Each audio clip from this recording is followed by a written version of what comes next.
বৰপেটাৰ আহোমদিনা ডক্ৰেশ্বৰ দেৱালয়লৈ তীব্ৰ ভাবুকি যিকোনো সময়তে নিশ্চিন্ন হ'ব পাৰে ডক্ৰেশ্বৰ দেৱালয়ৰ লগতে বৰবৰাতি ডক্ৰেশ্বৰ পাল সাজিকে ধৰি 20খনৰো অধিক গাঁও সময়ে সময়ে কোটি কোটি টকা খৰচ কৰি আহিছে যদিও সকলোবোৰ ব্ৰহ্মপুত্ৰ নদীত জাহ গৈছে। ঠিকাদাৰৰ সৈতে জলসম্পদ বিভাগৰ অভিযন্তা কৰ্মচাৰীৰ বুজাবুজিৰ বাবেই অতি নিম্নমানৰ হয় কামবোৰ আৰু এইবাৰো 15 কোটি টকা ব্যয় সাপেক্ষে নিৰ্মাণ হৈছে মথাউৰি নিৰ্মাণ।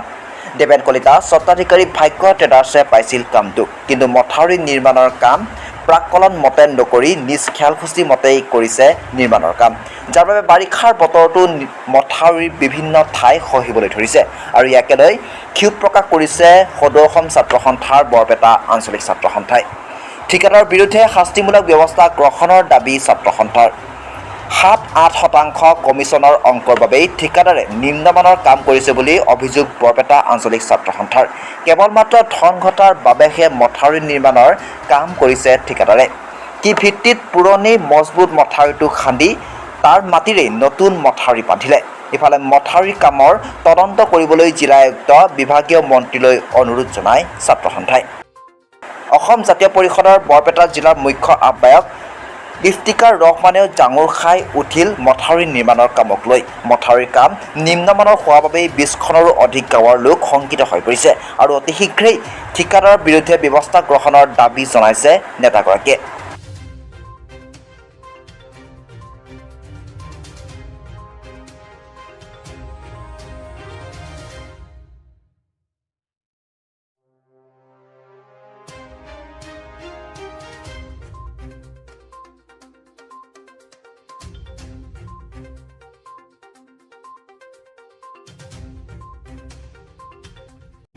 আজি আমি সদৌ বৰপেটা জিলা এটা সজাতি দলে আজি ডক্ৰেশ্বৰ দেৱালয় যি বিখ্যাত যি ঐতিহাসিক এই অঞ্চল আছে, এই অঞ্চলত আমি আহি ইয়াতে উপস্থিত হওঁ। এই উপস্থিতি গোটেই অঞ্চলৰ মানুহৰ দুখ দুৰ্গতি বা এই গোটেই অঞ্চলৰ যি মথাউৰিৰ যি সমস্যা, বানে বিধ্বস্ত যি অঞ্চল, এই অঞ্চলৰ গোটেই মানুহখিনিৰ কথা আমি বুজ লওঁ। গোটেই অঞ্চলৰ আমাৰ মানুহৰ যি অসুবিধাসমূহ আমি বুজ লওঁ আৰু এই অঞ্চলত আমি চৰকাৰ তথা প্ৰশাসনক আমি অনুৰোধ জনাইছোঁ, আহ্বান জনাইছোঁ যাতে এই যি বানে বিধ্বস্ত যি অঞ্চলৰ মানুহ আছে, মানুহবিলাক যি পশুধনৰ ব্যৱস্থা কৰিবলৈ আমি আহ্বান জনাইছোঁ, অনুৰোধ জনাইছোঁ। তাৰ লগে লগে যি খাদ্য সামগ্ৰী তাৰো ব্যৱস্থা গ্ৰহণ কৰিব লাগে। তাৰ লগে লগে যি মথাউৰিত আমি বহুতটা আমি দেখিবলৈ পাইছোঁ যি ফাট মেলিছে বা পানী লিক হোৱা আমি দেখি আছোঁ। গতিকে যি বিভাগীয় যি কৰ্তৃপক্ষ জলসম্পদ বিভাগ, তেওঁলোকৰ গাফিলতিৰ কাৰণে আচলতে এনেকুৱা সমস্যা বা এনেকুৱা অসুবিধাৰ সমস্যাৰ সন্মুখীন হোৱা বুলি আমি চিন্তা কৰিছোঁ।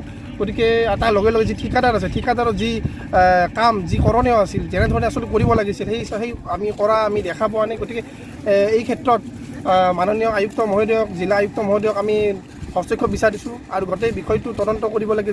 যিজন ঠিকাদাৰ আছে তেওঁলোকে যাতে ভালকৈ এই গোটেই কামটো যাতে ঠিক ঠাক কৰি দিয়ে আৰু এই যি মথাউৰি, ঐতিহাসিক যি মথাউৰি, আগতেও এটা মথাউৰি আছিল যি পানীত জাহ গৈছে আৰু এতিয়া যি নতুন মথাউৰি, এই নতুন মথাউৰিটো যাতে বানে নষ্ট কৰি পেলাব নোৱাৰে। তাৰ লগে লগে 8খন যি গাঁও আছে, যদি এই মথাউৰি ছিঙি যায় গোটেই 8খন গাঁও পানীত উটুৱাই যাব। গতিকে তাৰ লগে লগে আহ্বান জনাইছোঁ, অনুৰোধ জনাইছোঁ যাতে জিলা প্ৰশাসনে এই গোটেই বিষয়টো চালি জাৰি চায়।